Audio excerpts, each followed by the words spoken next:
But you yada over the best part.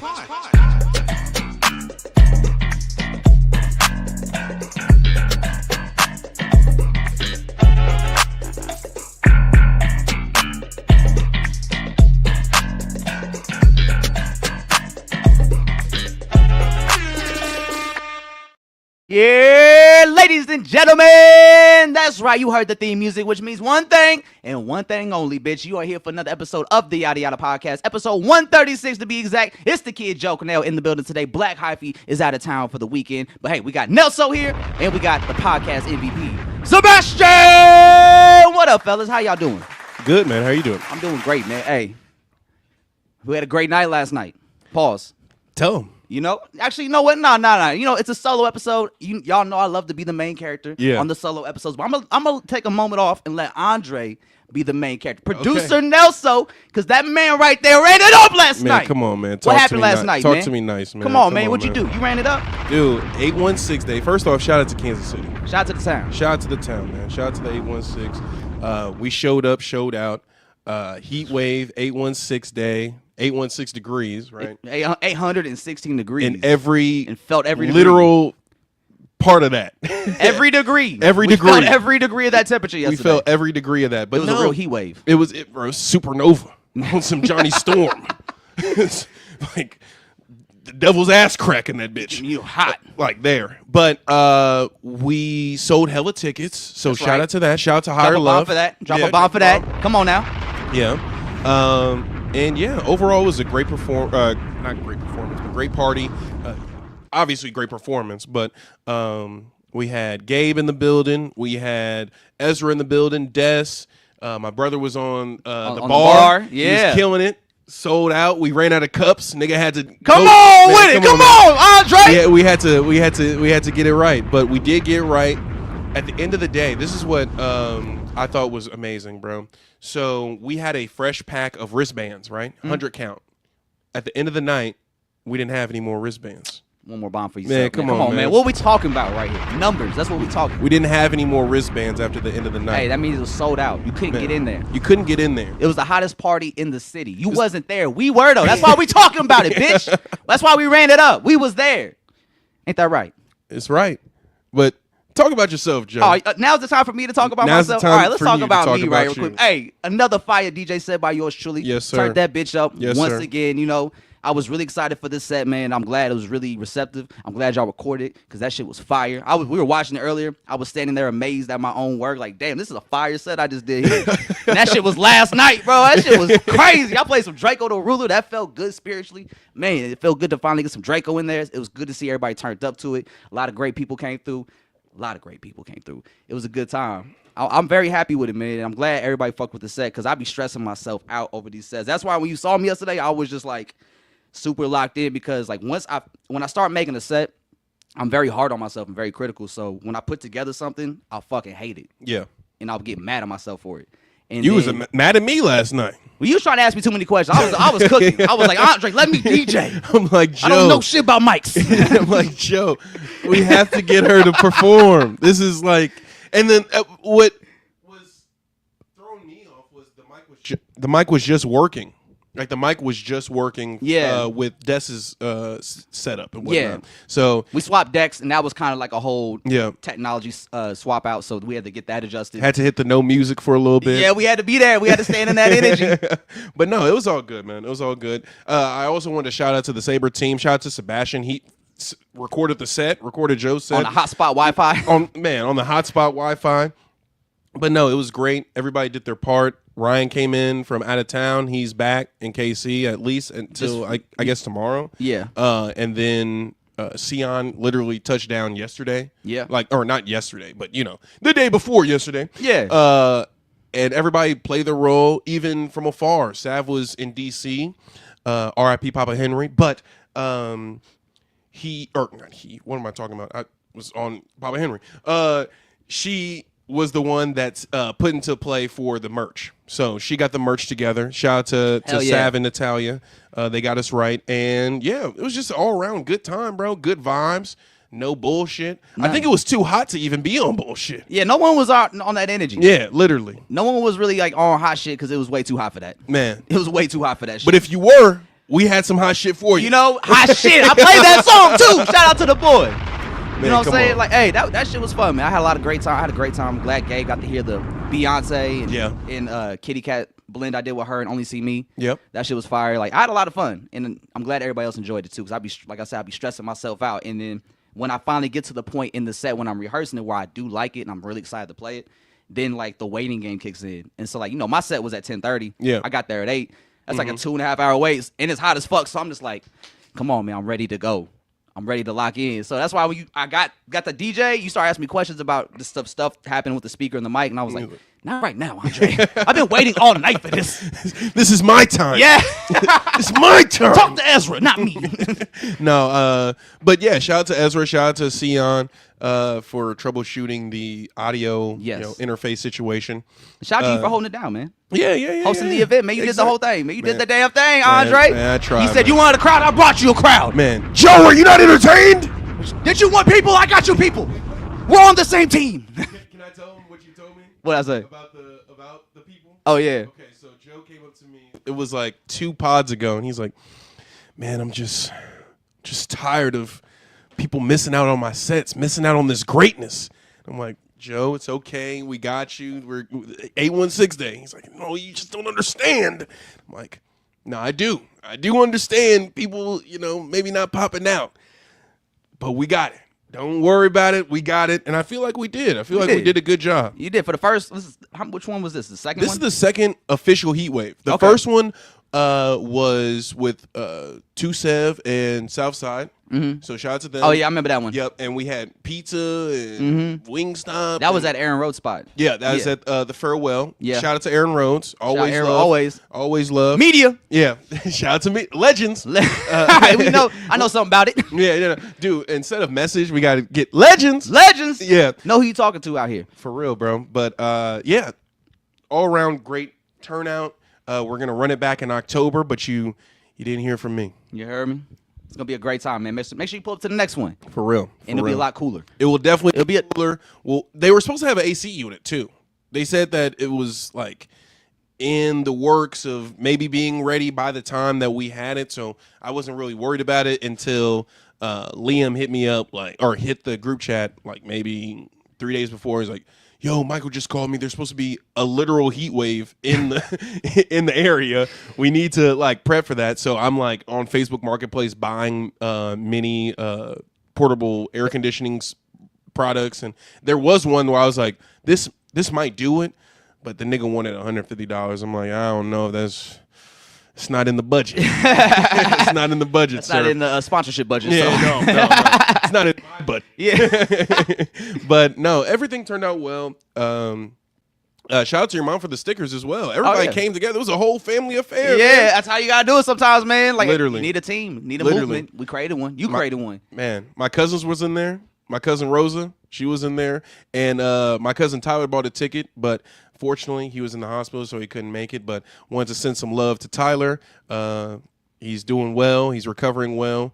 But yeah, great turnout. Hell yeah, man. It's been a good week for everybody, man. Yep. It's been a very interesting week for me. For us, I guess you could say. To say You the caught, least, you yeah. caught some flack too. Yeah. Just to kind of update people on what happened, man. So, last week we kind of had to address some shit with Elliott Wilson. I had to address some shit with Elliott Wilson. I don't take kindly to guys in the big leagues trying to little bro us. I don't like that. I don't like people disrespecting the work we put in and the stuff that we built over the years as a brand and my work as a media personality. So, some things got said, some feelings got hurt. We got blocked by the bigger picture. I got blocked. The Yada Yada podcast page got blocked. Andre got blocked. Saber got blocked. Like, Elliott wasn't happy with none of us. My burners got blocked. Yeah. Elliott wasn't happy with none of us. And then he blocked me on Twitter as well. But it is what it is. I said what I said. I stand on it. Yeah. You know what I'm saying? It's unfortunate that this was the only time Elliott actually interacted with our content. Yeah. Because on some bullshit. Elliott's known me for like 5 years on social media. He's followed me for 5 years. So I know he knows who I am and what we do. I've tried to get his attention with my past work or stuff that we do, or we'll talk about him on the pod. I'll tag him into it, and we're talking about him in good ways. What's ironic is the thing that sparked this whole thing, right, was you giving him his flowers and saying that I do like Elliott, I do like his interview, and I respect where he's at, his stature, his grandeur. But you could do better. Yeah. Like there was constructive criticism. Yeah. It was me really that You set it off. That struck I the turned that match. shit off in 5 minutes in. But you want me to be honest, or you want? I mean, hey, you need that honesty though. Man, for real. You need that honesty, and you know, like you said, the hateful mark. I was keeping it very classy. Let's just say heat. It wasn't hate. It was just heat. Because I've watched a few Rap Radar, Elliott Wilson solo situations, and I have liked some of them. Yeah. I was excited for the clips because they were on a very great media run.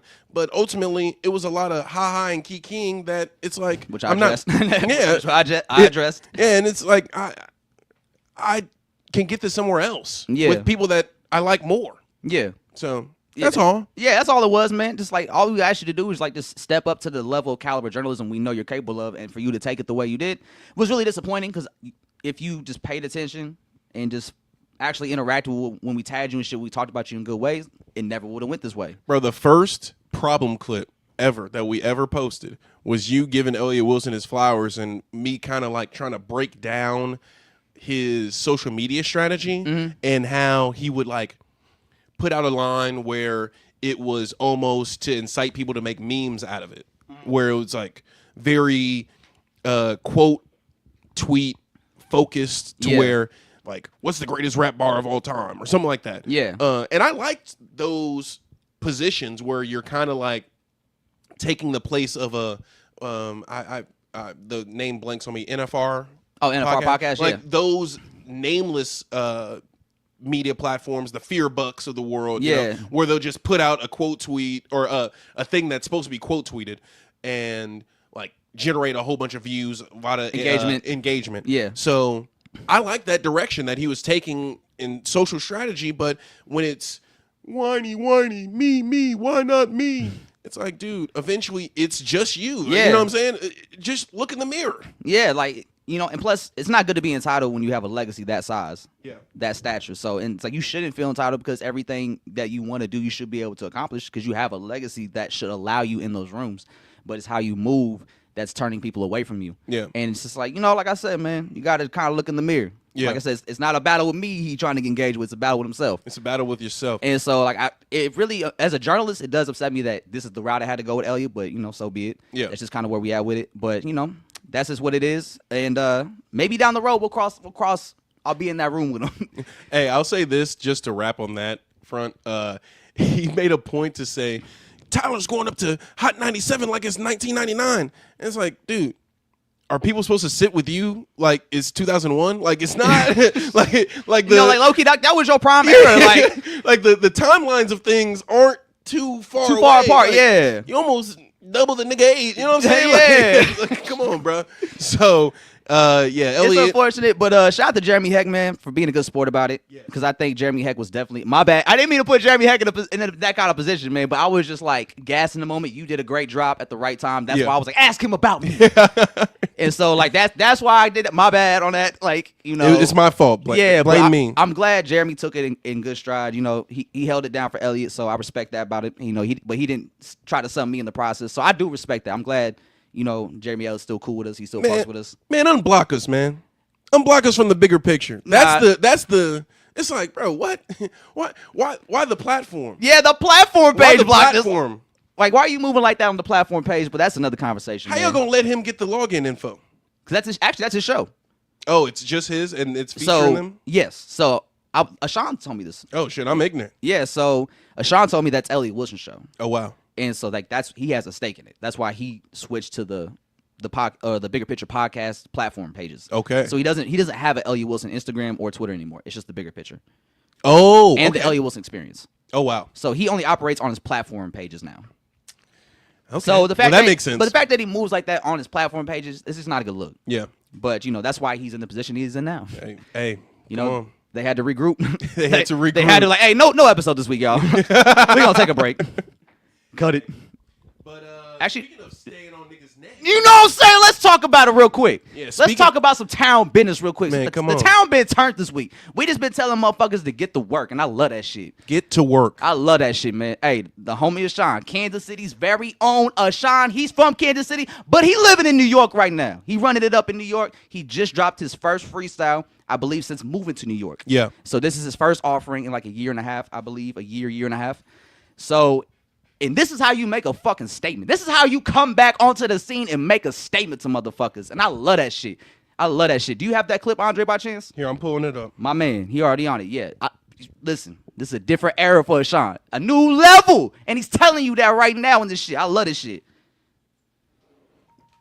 All right, you got it? Yeah, I'm airdropping it to myself right now. We got it's like a nice minute and a half freestyle. Just enough to announce a return and letting them know his presence will be felt. Not only in Kansas City, even when he don't live here, but also New York. I know that for a fact. Shout out to me. Shout out to Sebastian. We're troubleshooting right now. All right, we getting it running? Yeah. All right, bet. But yeah, so Andre, real quick. Yes. What did you think about the freestyle when you first heard it? I thought it was amazing. I saw it on all 3 platforms, and I commented the same shit on all 3. I was like, 10 years! 10 years! He been making the same song since I met him. It's been 10 years since I met him. I love that. I love the pause, too.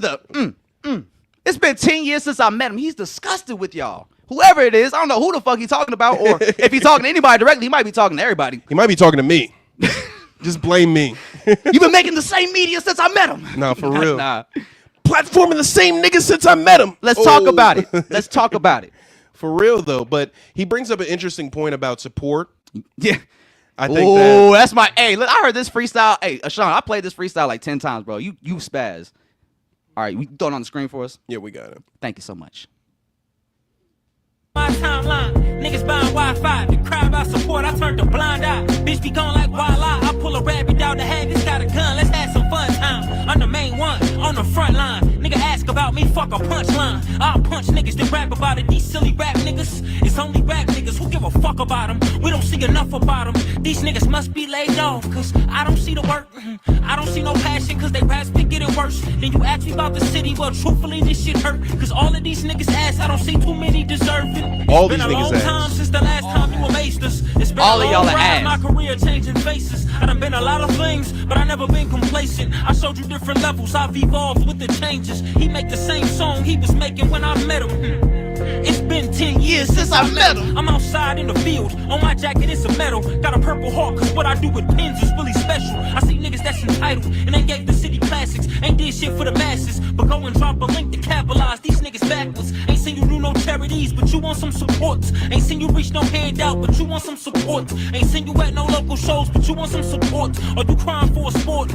All this shit is pussy, y'all do this shit in vain. Is you trying to feed your vanity or trying to make a way? Cause I feel you in a way, bitch I'm about to make a wave. That'll shake tectonic plates, I'm talking groundbreaking. Throw a flag on it, this a violation. I'll be spotted with a bad bitch, like a Dalmatian. All these niggas that's a great bar. That is, look at that, come on, hey.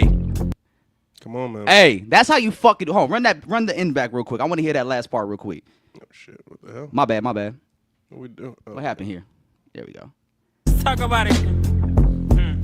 What's up with all this pussy shit I'm seeing on my timeline? Niggas buying Wi-Fi, the crowd about support, I turned a blind eye. Bitch be gone like voila. I pull a rabbit out the hat, this got a gun, let's have some fun time. I'm the main one, on the front line. Nigga ask about me, fuck a punchline. I'll punch niggas that rap about it. These silly rap niggas, it's only rap niggas who give a fuck about them. We don't see enough about them. We don't see enough about them. Where the fuck y'all at? I only see Sean out here and Gabe, Paris, and Ty. And Monogram. I see the homies. I don't see nobody else anymore. It's been a long time since the last time you amazed us. It's been a long ride, my career changing faces. Talk to him, Sean. Never been complacent. I showed you different levels, I've evolved with the changes. He make the same song he was making when I met him. It's been 10 years since I met him. I'm outside in the field, on my jacket it's a medal. Got a purple heart, cause what I do with pins is really special. I see niggas that's entitled, and they gave the city classics. Ain't did shit for the masses. I see people that are entitled and ain't gave the city classics. Ain't seen you do no charities, but you want some support. Ain't seen you reach no handout, but you want some support. Ain't seen you at no local shows, but you want some support. Or you crying for a sport. You crying for a sport? Oh, this shit is pussy. I love this shit. This shit fire. Cause I feel you in a way. Bitch, I'm about to make a wave that'll shake tectonic plates. I'm talking groundbreaking. Throw a flag on it, this a violation. I'll be spotted with a bad bitch, like a Dalmatian. All these niggas sweet, we talking now or later. I love that shit. Hey, man, drop a bomb one time for Sean. I love that shit, man. All this crying shit is pussy, bro. Man. Hopping up, buying Wi-Fi just to cry about some support on the timeline, man. Come on. What, like, I love that shit, bro. I love that shit. Come on, man. And I just really want to know which one of y'all was out here copping pleas when that shit dropped. Man. I heard somebody from the town had to cop a plea when that freestyle dropped. And I'm going to let y'all know that song not directed at anybody specifically. So if the shoe fit, the shoe just fit. Man. And I thought when he listening to it back today, I thought he said, I got rappers who gave the city classics and trying to monetize, or that bar. I didn't trying to capitalize. Yeah, I didn't realize it link? wasn't, they haven't dropped classics. Yeah, I think it was just like a spelling error on the subtitles. Okay. But I think he says, because the way he's talking about, he's not speaking highly of them in that part of the song. So I think he said we have rappers that haven't dropped classics but like want to feel entitled. Okay, because I thought he was talking about like a tech or something. Hey, we got Sean in the chat. Yeah, hey, bro, listen, I don't know if you heard, but I played that shit like 10 times, man. I played it in the car. I said, you know what? Fuck it. Let me. Like, I just love that energy. I just love that fuck you energy. Step Yeah. your shit up. And that's one thing I love about Deshaun. Like, when Deshaun dropped, he really be shaking shit. Not only in Kansas City, but that shit was shake in New York. Yeah. I know he making shit shake in New York. So, like, the fact that that's shaking Kansas City and he in New York is crazy, man. But that's just how Deshaun move. Like, every time Deshaun drop, he know how to do it properly and make sure it's a big deal and make his presence felt. And, like, that's how you fucking do it, man. Fuck. Almost at 10K. Come on, man. You know what I'm saying? Run that shit up, Sean. Fuck these motherfuckers. I love that shit. Step your game up. Between, like, Sean telling motherfuckers they've been making the same song for 10 years, me beefing with Elliot Wilson, Ty just telling people they fucking trash. I love the energy of Kansas City Gabe's right now. telling people to shut the fuck up. Shut the fuck up. Get the fuck up. Man. Like, I love that shit. If you ain't a bad bitch, shut the Fuck up, man. The town's hurt right now. Fuck all y'all. Give a fuck. If you're not part of the Big Five, which include us, fuck out of here. Man. There ain't a lot of y'all in there. Somebody came up to me and they were like, and this is not a lie, I don't want people thinking like I'm just capping. Hold on. Nigga said, yo, y'all are really the voice here, man. Like, is nobody really out here really doing it consistently, and y'all be doing it every week. Y'all got a show every week. And I'm like, thank you, bro. That's love. That's the goal. Man, I almost gave him a discount on the shirt, but Almost. He said, but I'm a capitalist. I'm a businessman first. I thought about the profit shares and couldn't do it. I'm He sorry. said that wouldn't be good for profits. No. It would be good for my pockets. Exactly. No, but Hold on. You got to fix the mic? no. Is it good? Is it good? Anything? Hold on. We got to fix Andre's mic. XLR cables. That's our bad. We good? That's my bad. Yeah. Okay, cool. But we didn't have a size. I would have gave it. He was like, no, just send me the link and I'll buy it full price. I'm like, man, that's love. Hurts me so bad to say I can't do that for you. That's love. Yeah. But yeah, man, I love this energy right now, man, because like it just feel like we're in a time period where motherfuckers just gotta start shaking shit up. Man. Because shit's not moving at the pace you wanted to, so motherfuckers gotta start shaking shit up. Like I shook shit up on accident, and it's been a great week for me. Yeah. Like Sean just shook some shit up. It's been a great weekend for him. I almost feel like this is just in my head might not be a like for like, but it's like we've been in traffic so long, bumper to bumper, like niggas ain't moved, press the button, nothing. Like Sean said, bitch, you in the way, move. Man. Like I'm about to make a wave. Just get out of the car and Move. just That's how run out of that I feel bitch. like that about a lot of media people too. Like get the fuck out the way, Man, move. A real one coming in the room, move, Elliot. Man. Man. Oh Hey, shit! Wait, I what did he gotta say? relax. I got my bad, Sean. I gotta relax. You got me turned right now. Elliot.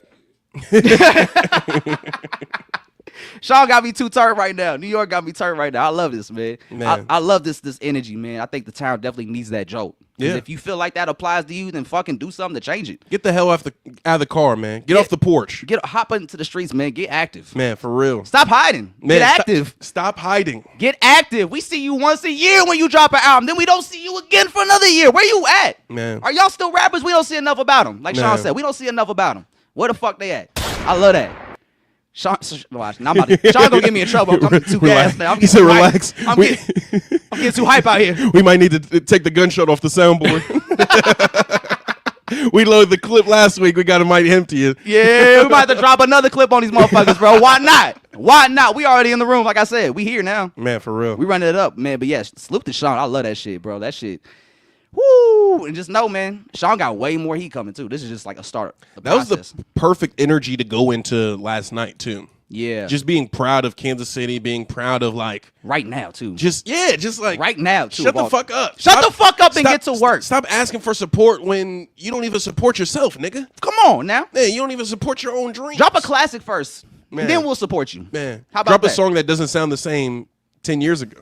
You know what I'm saying? I hit that message. Hold on. Where's it at? Message. It's been 10 years since I met him. I know that hurt a lot of souls, bro. I know that hurt a lot of people. Like, wait, I met Sean in 2015. Am I still on the same shit? It's like the Hannibal Buress meme where he's looking at his hands. Am I on the same bullshit? Truth is, a lot of y'all are, but anyway. But speaking of person that we probably met or a lot of people came in contact with 10 years ago, Chance the Rapper is back. Chance the fucking Rapper is back! He's back, man. Your man's! My man's. Your man! Hey, My man's. remember when I first did that, when Stars came out on that episode, and everyone was like, hey, that's not my guy. No, I mean... I think it was Alex. He's like, that's not my guy. He's talking about Chance the Rapper, y'all. Yeah. And we're in Starline. We're in the, you know. We're in the star line. Yeah, we're in the Starline. And so I was watching Deontay Kyle's interview with Chance the Rapper, which is a great interview, by the way. Shout out Deontay Kyle and Grits and Eggs podcast. So Chance was talking about how he came up with the title of the album. And he said it was inspired by Marcus Garvey. And I guess Marcus Garvey starting a shipping company in like 1919. That was strictly his. And he was using it to transfer goods and foods and whatnot to, I think, West Africa or somewhere over in the Africa region. And he was doing that for like a year, but then J. Edgar Hoover shut it down. Oh, wow. Of course, you know J. Edgar Hoover's bitch ass. Yeah. But J. Edgar Hoover is the guy that started the FBI, for those who don't know. For those who just don't do history. Who had Malcolm X. and Martin's phones tapped. Yeah. Yeah, so. And the one that had Martin Luther King killed. Allegedly. No, the FBI said they did that in 99. Okay. They put out a whole ass statement on that in 1999 because I think they lost that lawsuit against the family, and they had to admit they were a part of that. But America. Yeah. America, welcome to America. But and that's Marcus Garvey. And that's kind of like one of the things he talked about a lot is like how important and influential his trip to Ghana was for like this album. He said the first time he went to Ghana, he saw Vic out there, Vic Mensa, running it up, and he was like, bro, I just got like a divorce from my family. Like I need to get away from my family for like a week or two and just turn up. So he's like, I was going out there with intentions like we about to hit the club. I've been seeing all this ass on my timeline. So I'm like, it's about to be a good ass time in Ghana. And he said like the second day they were there, Vic had to leave him. And Chance said he pulled up with no security and it was just his homeboy Pete. And the second day they were there, Vic was like, yo, I got to go to this spot by myself, dolo, because it's like a family thing. I'm tapping in over here, here. So he was like, I'm about to get active. I can't hang out with you while you're here. So they had to go find a little community on their own. They got embraced by it. They showed him like a bunch of the stuff that was in the village, and they were showing him stuff that you don't get taught in American history. And so that's the thing that he was really harping on is like, yeah, man, I'm just trying to bring more awareness because I have a platform for this. I can spread this message, this word. And so this album is kind of like him just using this platform to spread that message. Because there was a stretch on the album where it's like a very Ghana vibe to it. Okay. Very tribal. It sounds like it's going to be great live if you hear it live. Yes. But let's take it from the top. So the album came out, Starline. First Chance album in 7 years? It's 2019? 2019, yeah. Is that 6 years? Was it 2019? Damn. Yeah, Hot Shower 2019, bro. Fuck. Right before the pandemic hit. Wow. Because he said he got married to his wife. Maybe he started the pandemic. Let's not go too far now. We're trying to build a rapport with Chance the Rapper. No, I love Chance, man. I love Chance. We do, and that's why this album was such a great comeback for him. And I'm glad he took the time off that he needed to take because I think it really allowed Chance this moment to regroup and get his foundation rebuilt, especially since, you know, he got married and then immediately divorced his wife like a year and a half later. Yeah. Or they separated a year and a half later. Yeah. And divorced later on. I wouldn't say immediately, but I mean, because they were together for a long time. They're childhood friends. Before they got married. Yeah, so they knew each other since childhood. Let's not trivialize yeah, it's not just the a random lady. Let me not disrespect the women like that. My bad. We're trying to build rapport, Chance. Yeah, like, come on, man. All respect, man. Like all respect. tennis, back and forth. You know what I'm saying? We getting it right. But yeah, so I think this was just like it was great that he took a 6-year hiatus and just regathered himself, got his focus back because he lost his team, he lost his wife. Yeah. So he just needed that chance to rebuild himself, especially because everybody, last time we heard from him, he turned into a meme. Yeah. And so it's hard to come back from being a meme on the internet. Oh, yeah. The internet always wins. Especially with how powerful that meme was. Like, that meme really did damage to his brand. Yeah, I love my wife. Yeah. Like, that really did a lot of damage to his brand. So I think it was good for him to just spend those last 6 years doing writing exercises, putting out Lucy's on your YouTube, and just showing us your process of getting to this next project that you're about to put out whenever you do. And now we are here. Putting in the work. Put in the work. He put in the fucking work. Get to work, man. That's the message of like the last 2 pods. Get the fucking work. But and I love that for Chance because it just shows you how serious he was taking this moment. Yes. And the fact he did take his time and didn't allow like expectations or people not talking about him, rush him to do something he didn't want to do in that moment. He allowed it to just flow. And we at Starline now. We're there. We're at there. the star line. So have you heard the album, Andre? I have. And, dude, I feel like 2016 again, man.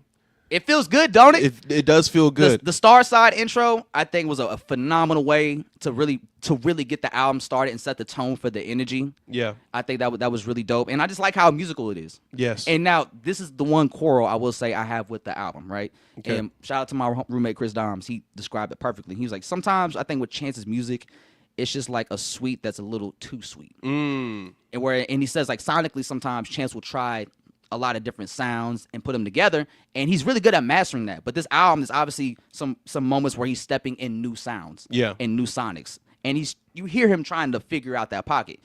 And so I think we hear. In what song do you think that happens? Let's see. For you, because I agree, but I want to hear yours. Let's see. Like Burn Your Block. I think Link Me in the Future. Link Me in the Future, yeah. Space and Time was like another interesting one. Link Me in the Future just kind of reminds me of Paranoia. Like Yes. it's a Paranoia Part 4 or something like that. Oh, that's what. No, see, hold on. I think Paranoia Part, like the second Paranoia, like feels like if there was like a continuation or a sequel of that story, right? Yeah. I think that would be No More Old Men. I'm not See, gonna I lie. don't know. Hey, I don't know. I heard that song today, bro, in the car. I almost broke down in tears because, like, as a man, I do think about shit like that. Yeah. Like, we've seen a lot of people in these last 5 years, men specifically, like black men too, die at a young age. Like, we look at 50 like it's old, but realistically, being a 31-year-old man, like 50 is still kind of young. Yeah. And it's like seeing men die at 50 is like a super, like, kind of scary thing because, like, I'm 31, so that means I'm halfway there. If that was like, you know, You're in the second inning. yeah, you know what I'm saying? Like, Yeah. God forbid. Yeah. But This nigga Sebastian laughing. Yeah. Bro, that's how my roommate be talking about death and stuff. It's like, yeah. your brother. Yeah, yeah. Yeah. He always be talking about his brother like that. I'm like, bro, you mean your brother? Like, I go back and forth between what I want to He's call like, him. you know, sometimes You know, that nigga. No, no, but he it goes depends on like, like how much I fuck with him in that moment. He He might just goes- be my roommate. he goes, yeah, she's in her final inning. I'm like, bro, like, The fuck does that mean? like when in terms of age, he'll split it, or she's in the fourth quarter. I'm like, hey, bro, yo, on, don't bro. break it down in quarters, dog. Like, But he, I don't know. It's on some blissful shit. It's not even like it's just an understanding of life and being like, Yeah. you know, this is like This is how it goes. This is how it happens. So, But, but like- it's jarring, but honestly refreshing to have somebody make a song about that reflection. Yes, especially because, you know, Chance is a black man from Chicago. Yes. And like in From a black household, from both black parents household, black. South Side Chicago, like, Yeah. you know, been on that side of Chicago. And because you listen to Paranoia, it's talking about just him losing friends as kids, right? Yes. And this one, he's talking about losing people before they get old and not being allowed to get old because Chicago is just that kind of environment. Yeah. And it's just such a powerful song to hear. But that's one of the things we talked about, like his pen. Chance's writing on this album is probably the best it's ever been. And just especially when it comes like songs like Letters, was it Negro Problem? The Negro Problem is my Negro favorite shit. Problem? Because I feel like that is the Paranoia part too. Because it's discussing like how people view us, right? Negroes, me, you know. Andre's black. You can't see him, but Andre's black. I am black. No, but because Paranoia, where he's like Fox News, he's talking about Fox News and Yeah. how we're represented. So I felt like that was like almost the continuation of that. Yeah. Yeah. And that's the beauty I think we have to really allow artists to have. We have to allow artists to grow. And Yeah. just like as mature as people. Because if we had Chance stay at acid rap Chance and he never evolved past that level of creativity, like as a 31-year-old man, like it probably wouldn't ring off the same. We'd look at him like a little pump. Yeah. Like, why are you still Doing this. doing drugs? Or like, why are you still pushing this kind of message? Yeah. And you know, and I'm glad we allowed him to grow, even if he had the F- like he mentioned in the intro. Like, Oh yeah, I like that. Now, I like the acknowledgement. Yeah. I like the honesty, and that's the one of the things about this album. He's very honest with everything going on. You know, there are still people that love that album. And I'm just like, He said in the Deontay Kyle interview that people have got lyrics from the album tattooed on them.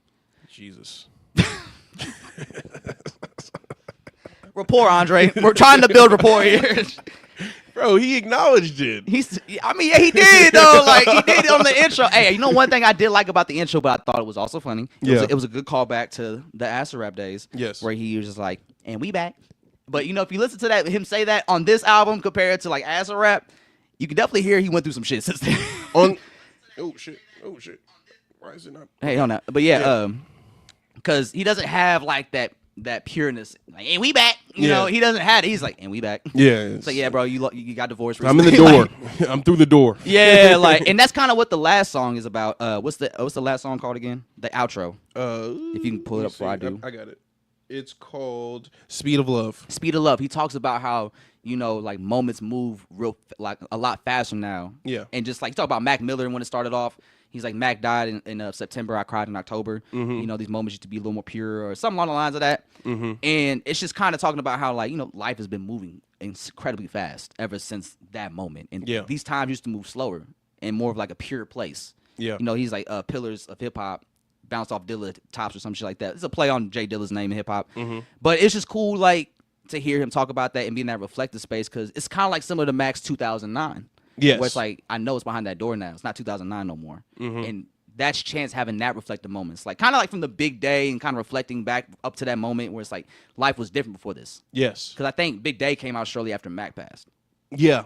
Yeah. Or like the year after. It was the year after. Yeah. Because Mac Miller passed in 18. And I ain't gonna lie, man. Mac passing was like a gravitational shift. I feel like time has been kind of crazy since that moment. Yes. And you know, the pandemic happened, whatever.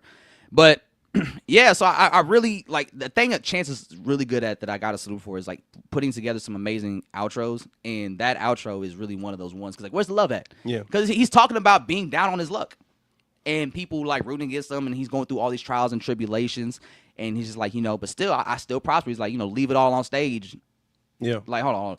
All right. Yeah, because man, I'm not doing it justice, bro. He really was writing his ass off on this album. And I Do really, you have some pulled quotes? Huh? Do you have some pulled quotes or some moments that really stuck with you? Yeah, especially on that outro. Let me see if I can.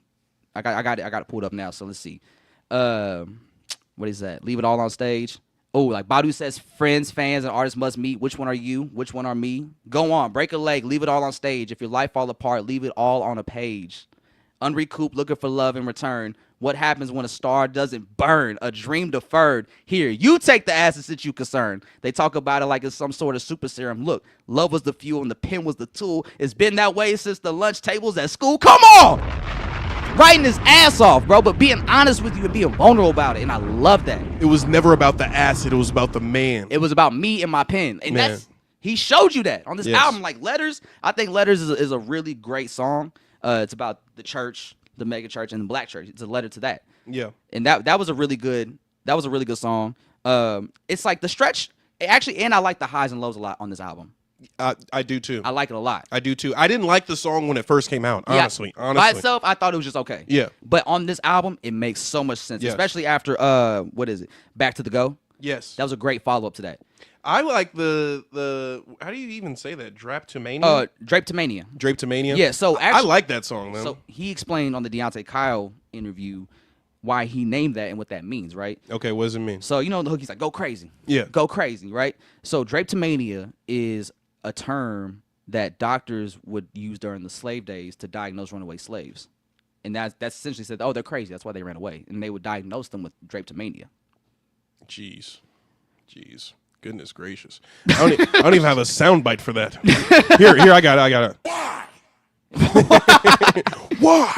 Like, it was cool hearing Chance swag out on Draptomania. I think that was more of like a Stars Out kind of flow, which was really cool. Like, yeah. You so mad I'm about to pull. I'm kind of upset he didn't put Stars Out on the album.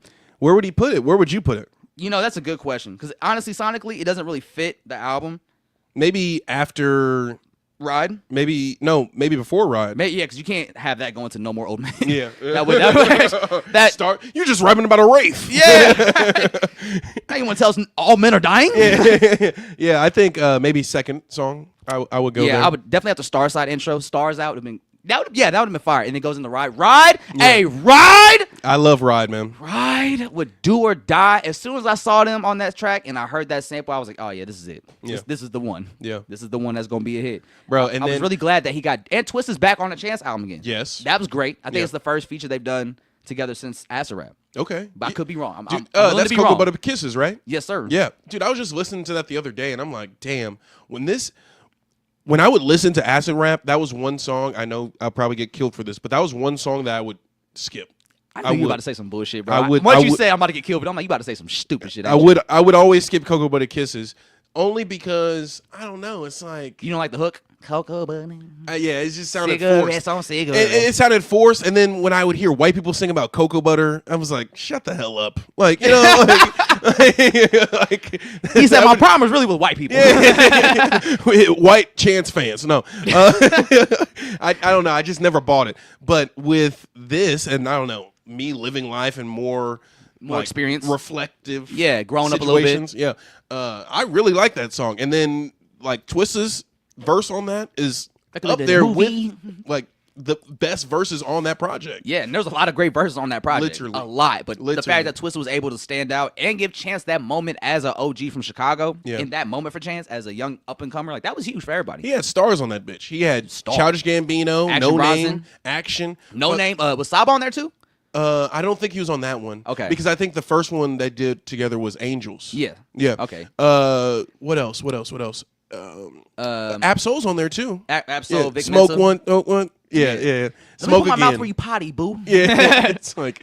Everybody had that same reaction when they heard that. Like, like It's like when J. Cole raps about women. Like. hey, yo. I don't think we should stick to. Hey, it's like when J. Cole raps about farts. Yeah. Boy, I'll let you feel like you the shit, but boy, you can't out fart me. It's like, all right, man. Like, why did you ruin the intro like this to your like- debut album? Ice Spice heard that and was like, wait. Wait, let's amplify that. I can make four more songs like Let's that. stay right there. Let's stay right there. I didn't know there was a term for that of like being fascinated with poop or some shit. No pun intended. Is there? Yeah, there's like a term for it because they were like, somebody said on I'm Twitter doing one the time, Googles right now. like there's like a term for people being infatuated with like body fluids or some shit. And they were like, see, she would have been way bigger if she wasn't obsessed with this shit. No pun intended. For people. Who are obsessed with body fluids. I could be wrong. I can't remember what the word was. What AI pull up? Obsessed. I don't type that fast. Come on, Andre. We're waiting. The people are waiting. All right. Make sure you guys like, subscribe, and comment to the Yada Yada Podcast. We do this It's once a week. It's called scatology. She's a scatologist. It's called scatology. She's a scatologist. She's a scatter, bro. She was in racial chat room being a scatologist. No, that's Doja. I know I'm fucking around. We're talking about I know. Ice Spice. Yeah, I know. I was just trying to be We funny. don't all look the same, Joe. Wow. Come on, man. All right. Come on. To Joe Corner Joe. Ask about me. Jeremy! Come on. But yeah, man, I will say I think the Vic song, They on that scat pack. they on that scat pack, and not Scatman either. Not that scat. I would say bro, this is I don't want to fuck up the pod. what's but- your obsession with this shit? No, I don't want to fuck up the pod, but you know that this song off of fucking the Jack Boys 2. See little bop him did it. Oh, yeah. Wobbity wibbity wobbity. Wasn't there a song called Scat or some shit? No, it's called Shine. But he's Yeah. scatting on it. On that's scatting. Wobbity wibbity wobbity wibbity. Hey, the well done ran dry. Bro, all the those well fucking, is dry. All those the well is The well is ran dry. All those people on Instagram like, let's break down how Travis Scott bastardized scatting and Hey. this influential artist. It reminds me that one time when Genius did a lyric breakdown with Playboy Cardi on like Magnolia. Yeah. And he was just like, what? Yeah, Millie Rock on A&E Block. And That's- he would just break it down like, bro, I don't think we need you to be here. All those. I like the song a lot, though. I love the song, but we don't need you to do this. We don't need to break it down. Yeah, it's pretty simple. Hey, It's about how you feel, not how it sounds. yeah, it's a bop. Yeah. Not lyrically. No, but for it's real. it's an energy. But Standout moment still. Starline. oh yeah.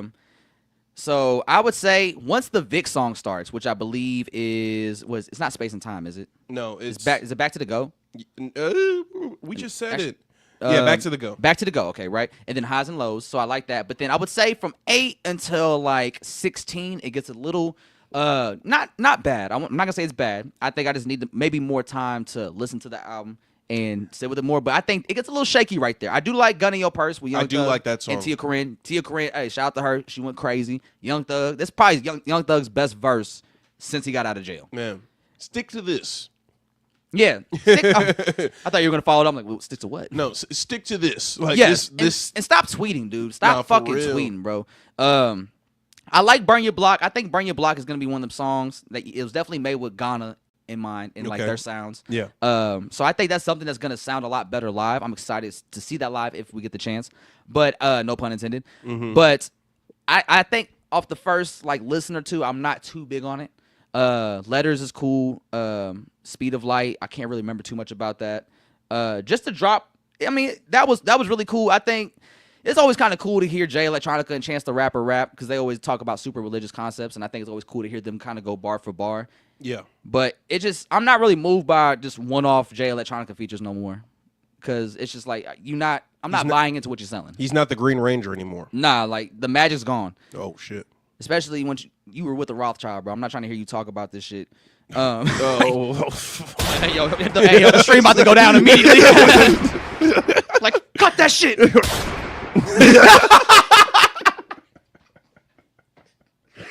Yo. Joe, corner Joe. Yo, that was the death blow to the pod right there. Hey, yo. This is why Andre don't get on camera. I love it when I chop up videos, bro, and it'd be like a rant of me talking, and then like out of nowhere, you'll just hear your voice off camera and say some crazy shit, and I just gotta be the one the camera's on, like, because you can if you're on camera with somebody, you can see if they're about to say something, right? Yeah.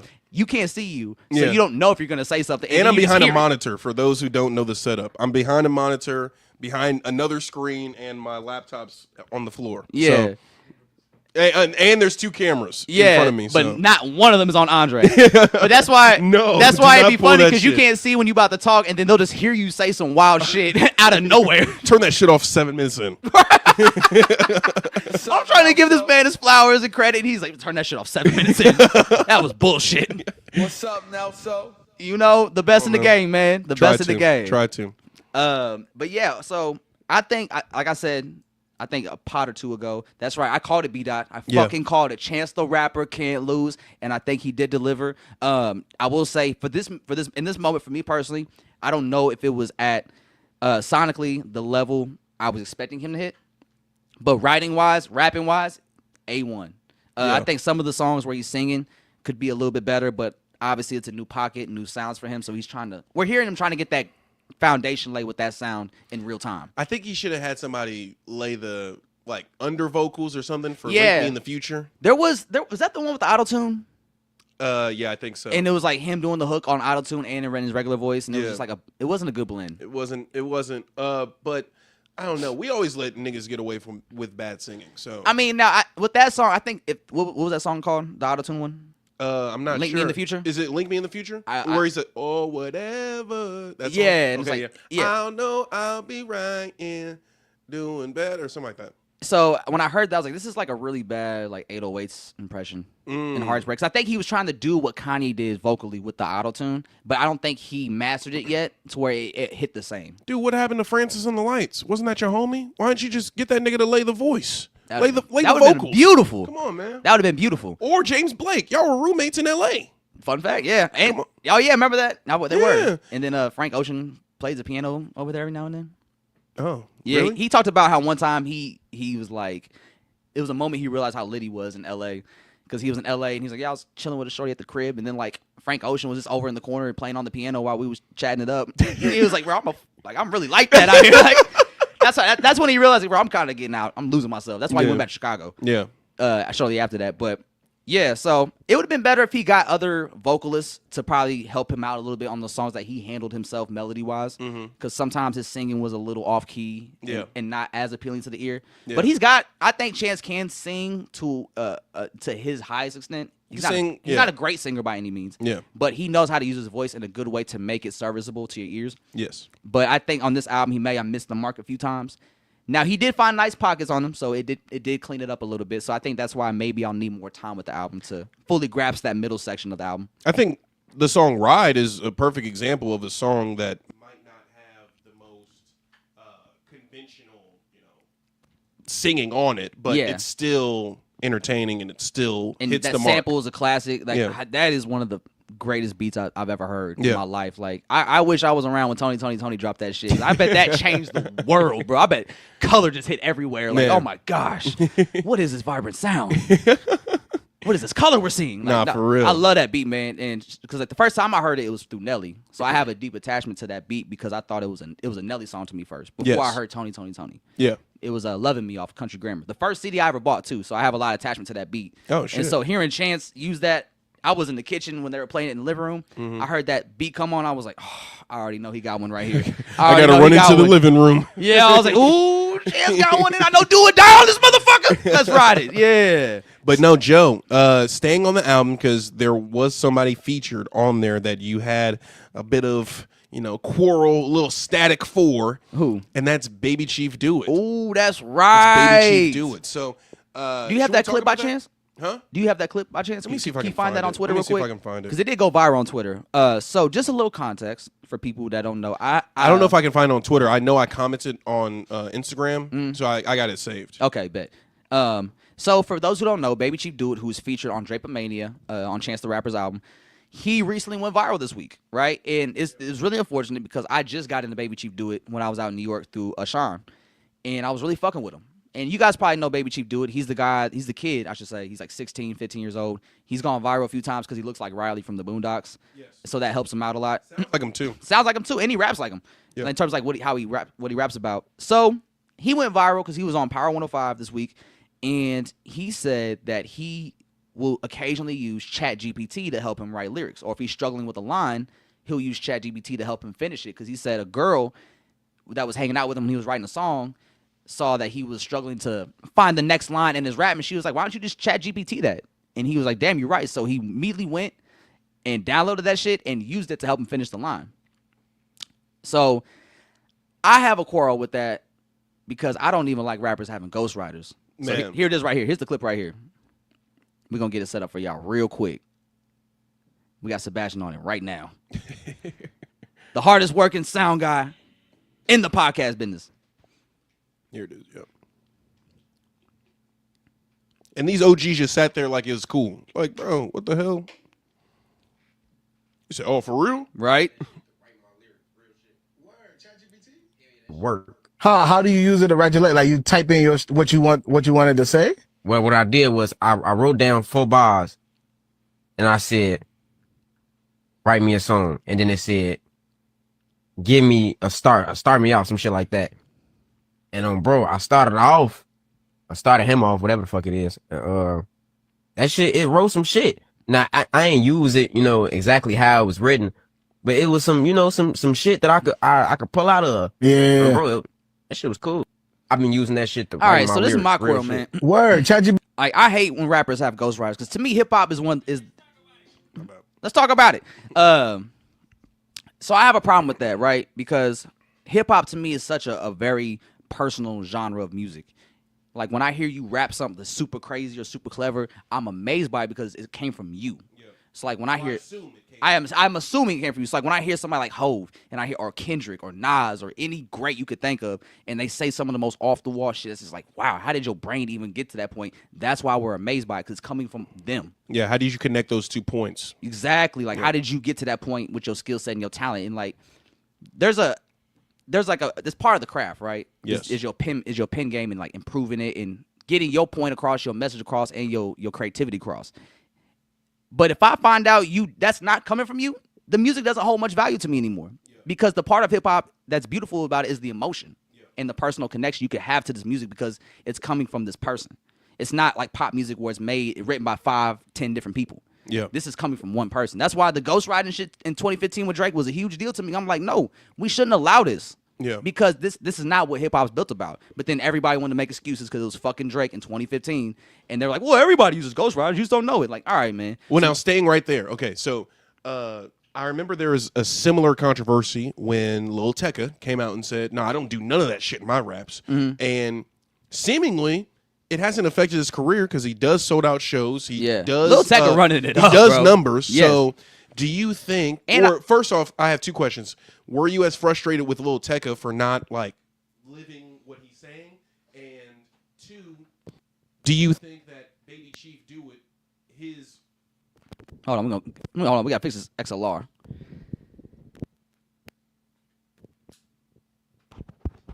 Okay, so the two questions I have is: were you frustrated with Lil Tecca when he came out and said, "I don't live those raps"? And then two, do you think Baby Chief will have a similar trajectory as to this won't really do much for his career? We can see OGs maybe hating on it, but ultimately, his motion is his motion. How do you feel? With Lil Tecca, I wasn't upset by Lil Tecca. I mean, he was like 16, 17 years old. He didn't look like a kid that was doing what he was rapping about Up in Ransom. polls. Yeah, like robbing come on, niggas. you can watch the video and just tell like this kid ain't doing none of that. I got black, I got white. You know, it's like what you want. Like, he didn't do none of that shit. But I mean, with certain artists, I look at it's like this is just entertainment for me. And that was Ransom was a good song. Yeah. And I respect the fact he did come out and say, listen, I'm gonna be real with you. I don't do none of that shit. So please don't fuck with me. Like I'm not that kind of person. It was just a hit song. And then after that, he kind of transitioned from he didn't do another Ransom after that. That's true. And he switched up his sound and he did shit that's more geared to who he is as a person, as an artist. And it's working out for him tremendously. But what about Slim Jesus?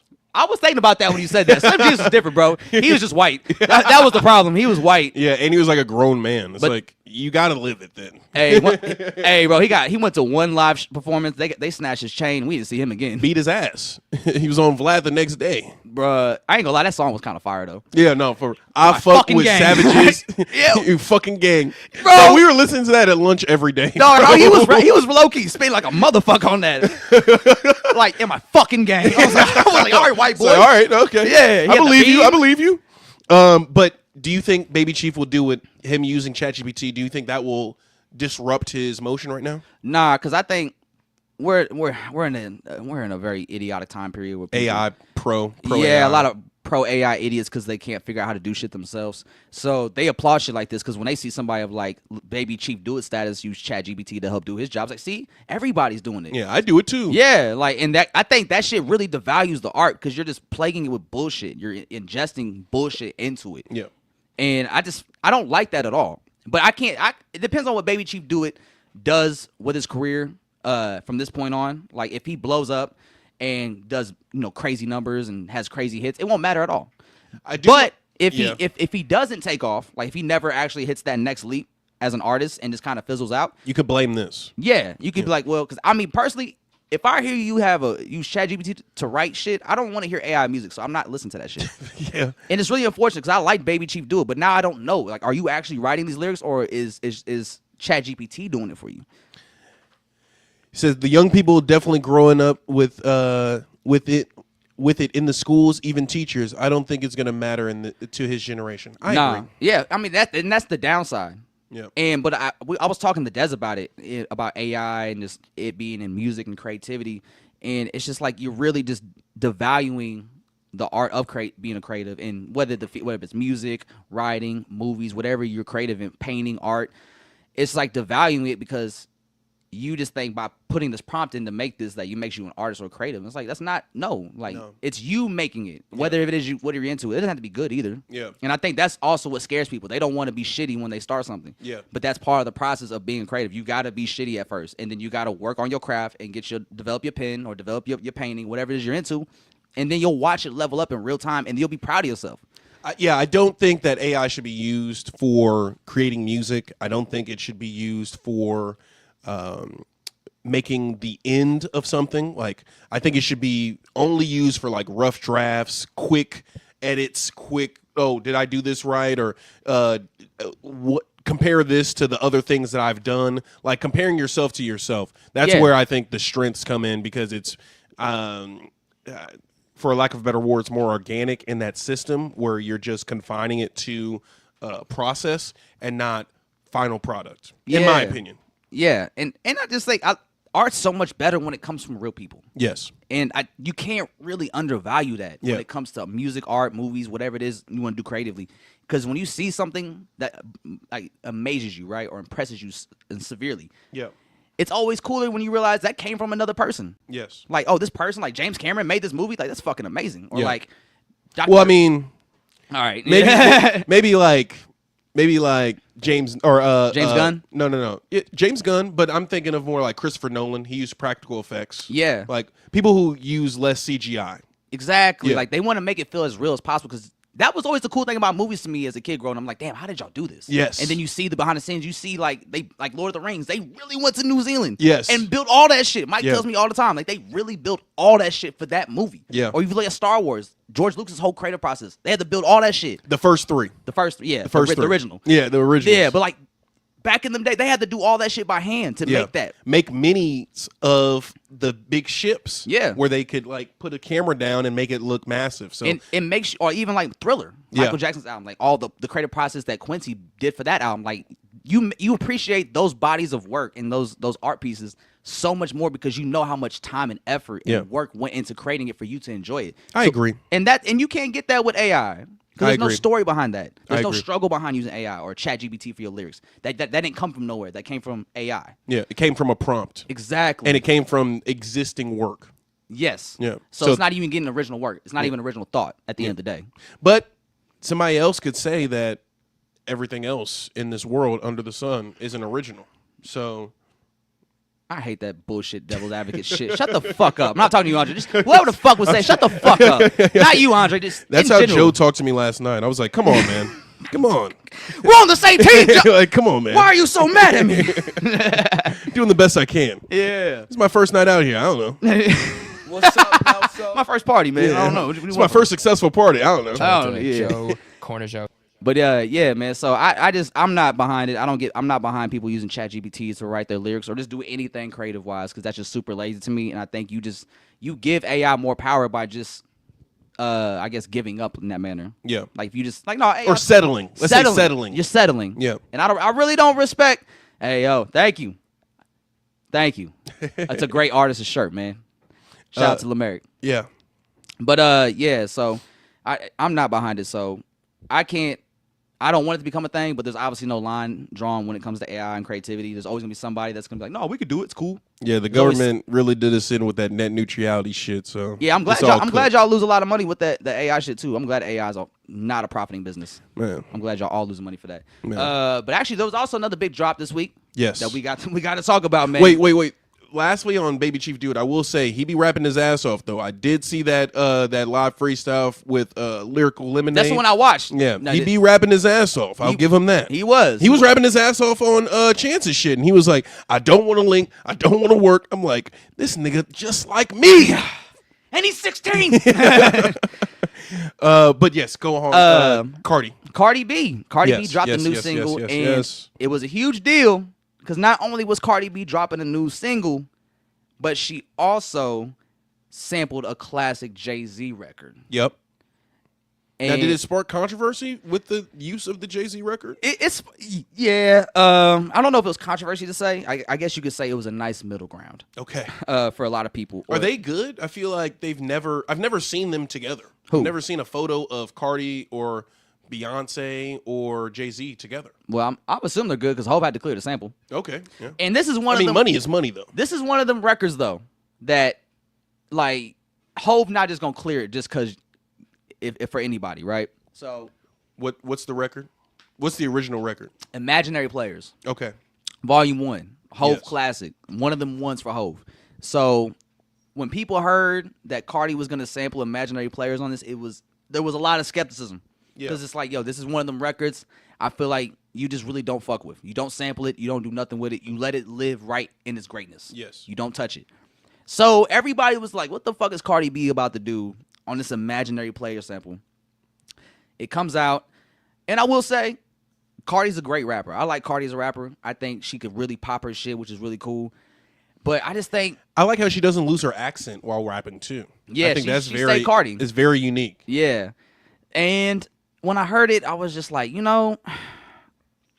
talking that player talk, but you just not delivering it in a way that is smooth. Yeah. It sounded kind of choppy. It sounded like she was trying her best to like stay on beat, but she also wanted to rap like in Hov's cadence a little bit as an homage. But it just came up like a straight up you just took Hov's whole flow and this whole shit from the song and just rewrote a few words, maybe switch up the flow a little bit. But you didn't really bring nothing new to the song. Like, you didn't elevate it or do nothing crazy with it in your own way. You just kind of took Hov's sample, Hov's formula from Imaginary Players, and just used it for your own world. Yeah. So I think it was kind of lazy. It could have been better, especially given the moment Hov cleared this Imaginary Player sample for you. Like, How often does that happen? yeah, you know what I'm saying? So Yeah. It could have been a lot better, you know, but she was talking that talk. She was talking her shit, so I do enjoy that aspect, but just as a performance-wise, I wasn't too impressed with it. What about you, Andre? I hadn't heard it. You haven't heard it? No, I haven't heard it. You know, I'm kind of curious to know, like, if this is just going to fizzle out after the weekend's over. Yeah, because, like, that's why I was asking. Was there outroar? I didn't even see. I saw that she dropped, and when I was, you know, putting together the thumbnail, I said, "Oh, Jay-Z. Oh, okay." Yeah. I saw the remnants of it, but I didn't. I wasn't. I was very focused this weekend album? on Chance, Heat Wave, Heat Wave, and just everything in this old Saber ecosystem. But I'll check it out. I will say I like Outside a lot. I think Outside is a great single. Oh, yeah. That's a really dope song, and Yes. I think that was a better single than what she's doing with Imaginary Players. So I'll be kind of curious to know if this single even makes on the album at this point, because I don't think it's gonna do crazy numbers like that. It's not hitting. You don't think it's hitting?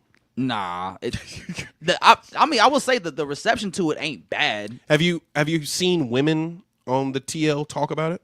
No. Repost it? Nah. It's a telltale sign. You know, so Can't get the women. that's her main demographic, main fan base. Literally. So I'm curious to know if she'll end up putting this on the album, Yeah. depending on how it does. But yeah, you know, I guess you got to go back to the drawing board with that one, man. And some samples y'all just gotta leave alone. Some samples y'all can, I swear you can leave alone. Not everything has to be a fucking remix. I don't need SZA on a fucking Sorry Miss Jackson sample. Please stop doing Who did that? DJ Khaled. Oh my Remember that? God. No, I don't remember that. What song is this? I'm glad you forgot it. I never knew it. I'm glad you never experienced it. Okay. No. Cause I remember one time I was watching. Is that the one where the baby's in the jacuzzi? Maybe I think so. It was named after First his off, son? that's Assad. Yeah. Respect Assad. It's just. Did I say anything wrong? Did I say anything? You just said the disrespectful? baby sitting in the jacuzzi. I'm like, Yeah. no, that's a shot. That's Assad, bro. Yeah. That's not just a baby. That's Assad. We watched him be born. And Yeah. I watched. Hey, we watched him executive produce an album. And I watched DJ Khaled make his kindergarten graduation all about DJ Khaled. So Yeah, that was. it's like, nigga, there's other families here. Yeah, like you don't get that fucking Snapchat shit out of here. And that all started from him being stranded at sea. And bro, that was the funniest shit ever. That was the funniest shit. He was like, I'm out here. I was like, why are you on Snapchat? Fucking call for help. You clearly got Wi-Fi out here. Snap maps. Yeah, get the fuck back to land, DJ Khaled. Like, why the fuck are you in the middle of the ocean in the middle of the night? Dude, that's hilarious. That was bro. a great time. Then just, Assad, you get the Drake vocals yet? Assad. Yeah. But He likes what Drake likes. that was weird. Yeah. That was weird. That was weird. How did we get on that? You were talking about SZA on. Oh yeah, Miss because I Jackson. remember one time I was watching the playoffs in NBA's, right? Mm-hmm. You know, they cut to commercial, they'll play like a little hip hop song or whatever before they cut to commercial. Yeah. They did that. The little bumper. That's what Yeah, they call the bumper. They played the bumper, and I hear Sorry Miss Jackson come on. I'm like, oh hell yeah! And then all of a sudden I hear We the Best Music. I'm like, all right, bro, get this shit off my screen. Get this shit the fuck off my screen right now. Turn this shit off to now. Joe, Corner Joe. I was hyped. I was like, oh, some Outcast on NBA primetime? Like, that's what I love to see. And I hear Yeah. DJ Khaled's stupid ass voice come on. I'm like, all right, bro. Fuck out of here. Yeah. Way to ruin a classic. So some of y'all just need to leave the classics alone. Leave the classics alone, man. I don't need you. If you're not a classic nigga, leave the classics alone. Hit that message. Man, come on, man. Message. What's up, Nelso? All right. And last thing on the docket, we got Drake's lawsuit. Drake. We got this bitch ass made motherfucker in the news because this man, I don't know if you guys seen the documents, but Drake made headlines this week because they're having their court filing about the lawsuit of Drake's against UMG and It's Not Like Us lawsuit, and a lot of things got unveiled this week, man, regarding Drake and his contract and what's going on with that. So the first thing that came out this week that really had people irate about Drake was the fact that in the court documents, Drake's legal team has requested proof that Kendrick Lamar's kids are his and proof of Whitney's alleged domestic abuse past. And it's like, dude, what the fuck? What the fuck does this have to do with rap? What does this got to do with hip hop? Why not? If you really cared about that, and that was really the message that you were trying to do in terms of the DV, why not it just be that? Why not report him to the police if it's about that? I mean, you already a police ass motherfucker with this lawsuit, so you It's might like as well that. call the cops too. Let's go all the way. Yeah, call the cops. I just don't know how this is such bitch made shit. You asking this man to provide proof of his children being his? You said in the beef you knew it was Dave Freeze. Man. Why are you asking for proof in court? You said Whitney got abused domestically by Kendrick. Now you want proof in court. You said you had the information. You said you fed him the information. Man. Did you? And then on top of that, some shit got unveiled about him and UMG. And so UMG fired back and said, motherfucker, you in a 360 deal with us. which makes total sense because you think a record label is going to give somebody $400 million and not get theirs? Well, they said that he's not technically in a 360. UMG just owns a percentage of his catalog, a large percentage of his catalog. Because I think Lil Wayne sold it to them, right? Yeah. Yeah. You see what I mean? So, or didn't he sell it? Didn't? No, Wayne sold it. Oh, 'Cause shit. Wayne owned their masters. And remember when he sold Young Money's catalog? Oh, that's some slave shit right there, man. You said it, not me. I'll say it. Hey, Wayne, that's some slave shit, ain't it? Hey, mate. Hey, mate. Now, so. Yeah, man. But I just don't understand how people can look at this shit and just not feel disgusted that they actually back up with this man, they support this man. Like you stupid motherfuckers was out here talking about he's fighting for the little guy in hip hop. Like, no, he's not. Yeah. He's never fought for the little He's guy. not even fighting for Whitney. It's like, come on, bro. He's like, you guys people gotta understand, Drake has never fought for like hip hop or the greater good of hip hop or for others. It's always been about Drake and what he can get. Yes. And Drake got the most he can get out of hip hop, and once he realized he was not gonna get any more and we didn't really want nothing to do with him anymore, that's when he wants to burn everything down. Well, I mean, I wouldn't go that far. There are still people, even to this day, that tell me Drake didn't lose. Delusional. That's a delusional world they live in. That's not reality. That's not reality. He But doesn't I wouldn't say- No. Okay. He doesn't even perform his diss tracks on tour. He doesn't perform Family Matters or push-ups. Why doesn't he do that? You want to walk around bullet holes and all this cryptic weird shit? The smoke. The smoke, the like you- smoke from the bullet holes. Yeah, you want to wear I remember what you did last summer. Like you want to do all this weird pop culture shit, but you don't really perform your songs. You obviously feel bothered by it. What did I miss? You missed a whole lot. No. Like you missed a whole fucking lot. And I think because you were so oblivious to the moment, now you in this position that you shouldn't have been in the first place. Like we shouldn't be talking about you suing Kendrick Lamar. Man. And then people want to say, well, he brought up Drake's kid, so it's his fair game. I'm like, no, it wasn't. He didn't bring up Drake's kid in a disrespectful manner. He said, bro, you just don't know shit about fatherhood. You don't take care of your kid. That's what he said. He didn't say shit about Adonis being a bad child or not. He just said, you're a horrible father who doesn't know shit about fatherhood, do you? The nerve of you, Dennis. The nerve of you, Dennis. Like, dear Adonis, I will take care of you. Hey, that's wild as fuck. That's what he said. To talk to a kid that you don't even know, it's like, your dad's a piece of shit. I'll take care of you. Just know when you're And your grandfather's a piece of shit. and you're black. Just You're a remember black that. man. Yeah, you are a black man. Don't let your dad tell you otherwise. Man, for real. And on top of that, seeing how he's moving, like he just did a stream with Aiden Ross and like another white supremacist on Twitch. Like Drake dead ass turned into a streamer. I think Yeah. Drake wants to be a streamer now. But like it's Hey, like they got that bag though. fuck that bag. Yeah, you're right. Fuck that bag, man. A lot of horrible shit comes with that bag. That's true. I would never want that. Hey, speaking of, you can join the Saber memberships right now. Hey-o. Tier rankings. We got it all. We're going live every Sunday and Wednesday. You hear it right here, man. Man, come on, man. Problem's back. Problem. Yeah. But yeah, with the Drake shit, man, everything he's done has just been goofy, and every week it seems like we get more goofy shit from Drake and how he moves, and it's just not stopping. And at this point, it just seems like he's just really just trying to separate himself from hip hop and burn whatever down he can in the process. Because if you look at who Drake's hanging out with now, all these weird white supremacists or people that have weird backgrounds with racial tension and shit. And it's like, why are you surrounding yourself with these people that obviously have shaky backgrounds when it comes to racial shit? Yeah. Like, what's your motive here? Like, why are you all of a sudden having this right-wing turn in your Why do you image? feel comfortable around them? Yeah. Why do you feel comfortable around That's them? the real bro? question. Why do you feel so comfortable to jump up on stage? Let's take a shot with Morgan Wallen. You know what I'm saying? Like, you want to walk out with him in a Canadian tuxedo outfit, which is like, you know, Come on, man. Come on, like, Last time we saw that, a nigga was holding 5 Grammys. not walking with Morgan Wallen. What's up now, so? Shout You out feel to me? Joe, So- Corner Joe. Yeah, I just don't. I can't really fuck with Drake no more. It's just got to that point. Like, it's one thing. The lawsuit was already one thing. Now you're requesting DNA information about this man's kids and his wife's possible domestic abuse history. Like, this is getting weird. Okay, I have a question. Okay, Have you seen Superman? not yet. Oh my god, I know. I can't even fucking I know. I'm ask sorry. the question. Never I'm mind. Sorry. Never I'm mind. sorry. I'm sorry. Never mind. It's been 3 weeks, Joe. It's almost on digital. Yeah, I got you in his streaming. Oh my god. What the fuck? You got HBO? Yeah. Oh shit. No, okay. I do. All right. But yeah, man. So I just can't fuck with Drake no more because I can't get behind this lawsuit because this shit could really just have some weird aftermath effects.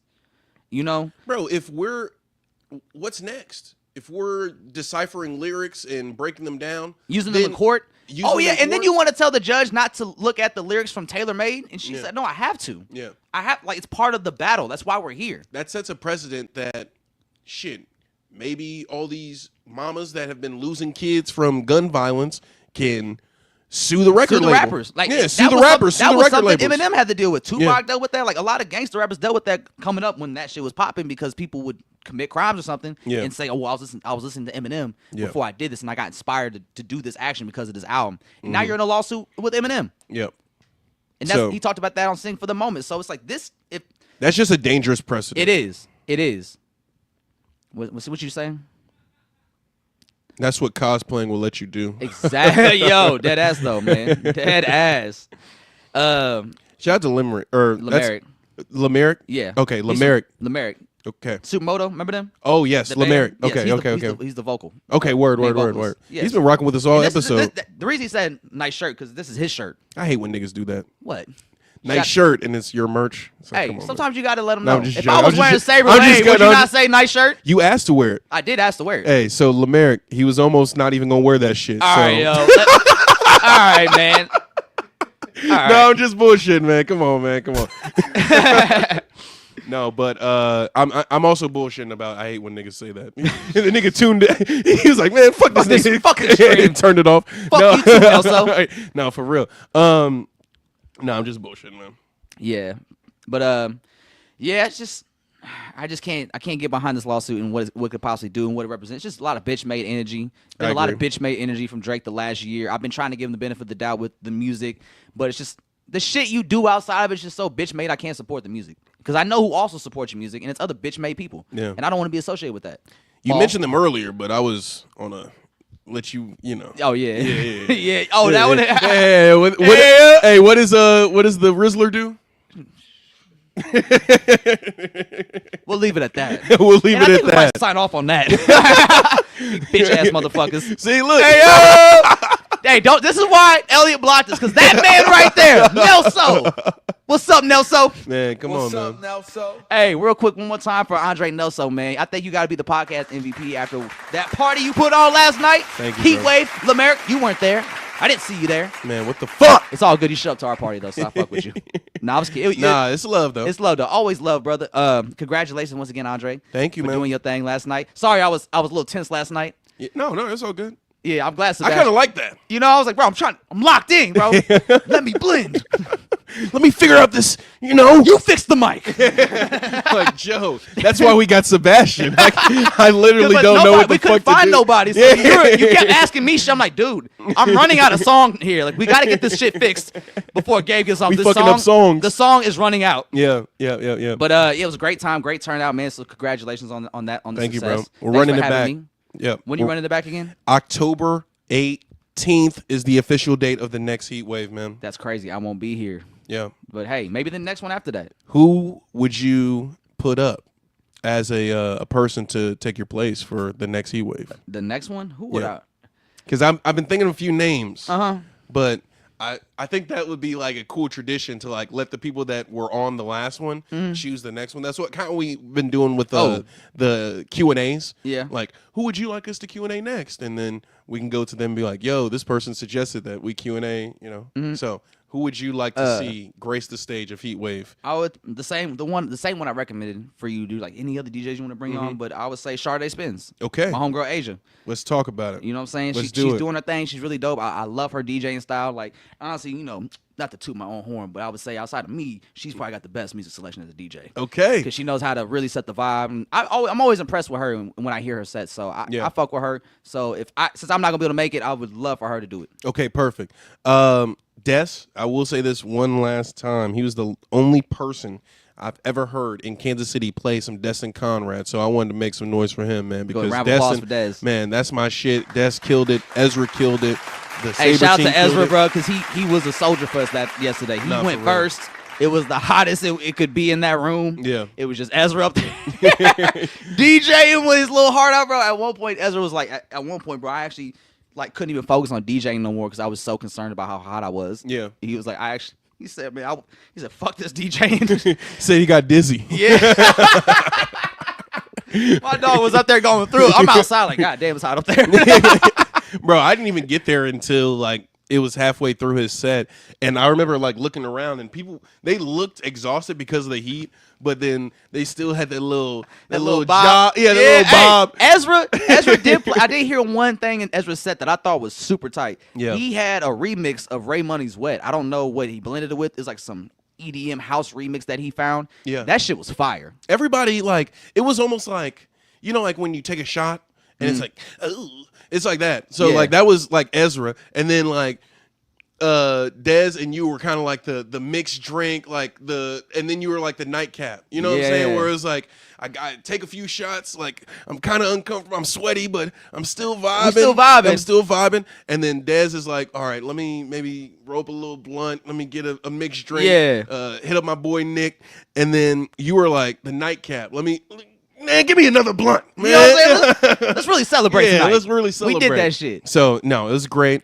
Shout out to Sebastian again. Yeah. And yeah, we're gonna run it back in a month's time. October 18th. October 18th. Y'all better be there. Lamerick, America, you better be there. I ain't On gonna you. be there, but you better be there. on your ass, nigga. You know what I'm saying? He know who you are now. We know who you are.